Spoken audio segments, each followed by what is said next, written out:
Hello guys, good afternoon. Dito na naman tayo sa ating backyard, sa ating grapes. So today guys, magta-transplant tayo ng ating mga cuttings. So mayroon tayo cow manure, rice hull, at saka yung ating loam soil. Ito po yung ginagamit natin na mixture para sa ating mga grape cuttings.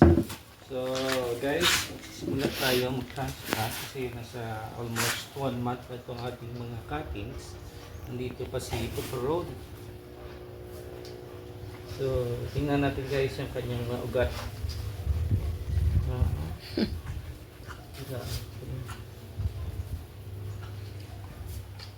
So ideal na to na kuhan para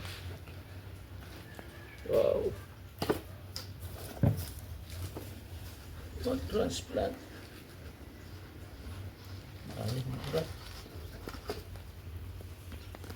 Uy, yan guys ha, yung mga cuttings natin. Yan. Isa, dua, tatlo, apat, lima, anim, pito. Ito, meron pa iba. So, start tayo dito. Sa transplant, kailangan maglagay muna tayo ng half na mixture.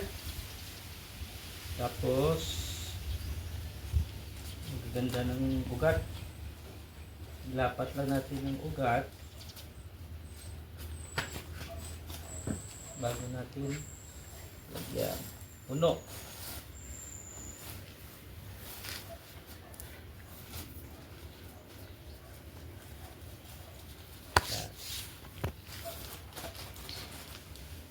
Siksikin natin guys.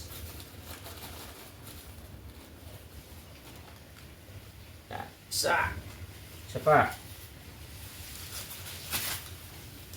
Lagyan ng half.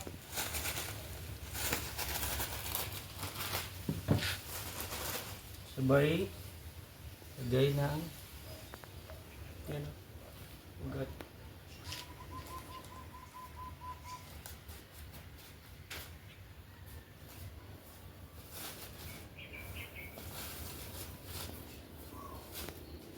Sigurado na to guys kasi naka 1 month na sila. Tapos ugat niya stable na, brown na brown.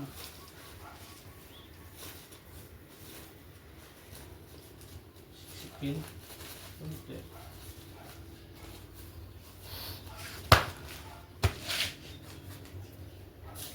Isa pa ulit.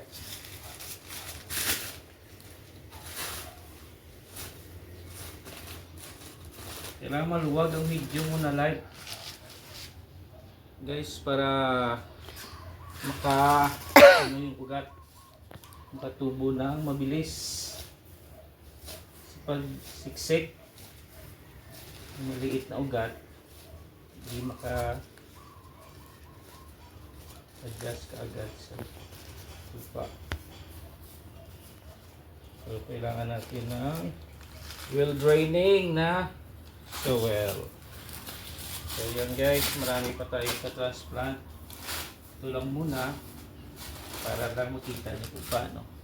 Ito guys, isa lang yung tumubo pero tingnan mo yung ugat, ang haba.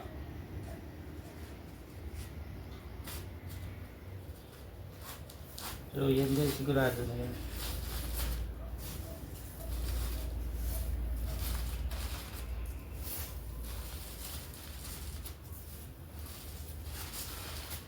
Sabay siksik konti.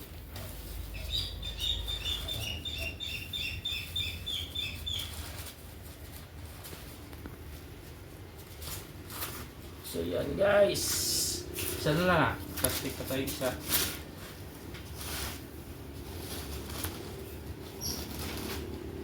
Tayo ito.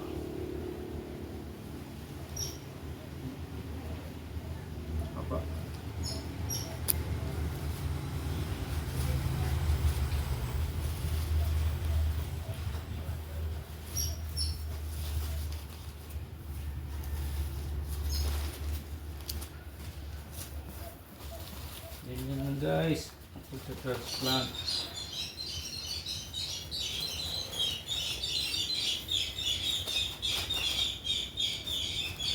Yan.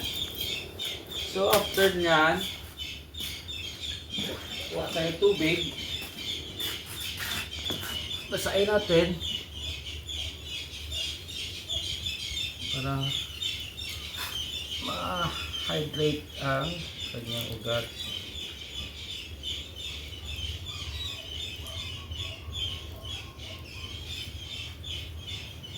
Ayan. So after nun yan, ilagay natin yan sa lilim na hindi nagagalaw ng ating mga alaga para adjust yung ugat at saka tuloy-tuloy yung kanyang mga dahon. Ito pala guys, oh, paki-focus, oh. May binato na siya kagad na, no? Flowers, yan, oh. Flowers yan guys. So palagay ko hindi ko ito itutuloy para papunta yung energy sa mga dahon, kasi pag ganito dito ito maganda palaking kasi yung maliit pa yung kanyang sanga. Yan, ganyan nagpapakita na healthy yung cuttings. Ito rin, oh, kita mo rin ito. Yan, flowers din yan. Yan, siguro meron din. So yun guys, kita nyo kung paano mag transplant ng mga cuttings. So marami pa. So yun guys, ito yung mga success na ng ating mga bunga. Yan, marami yan. Okay, till next time. See ya!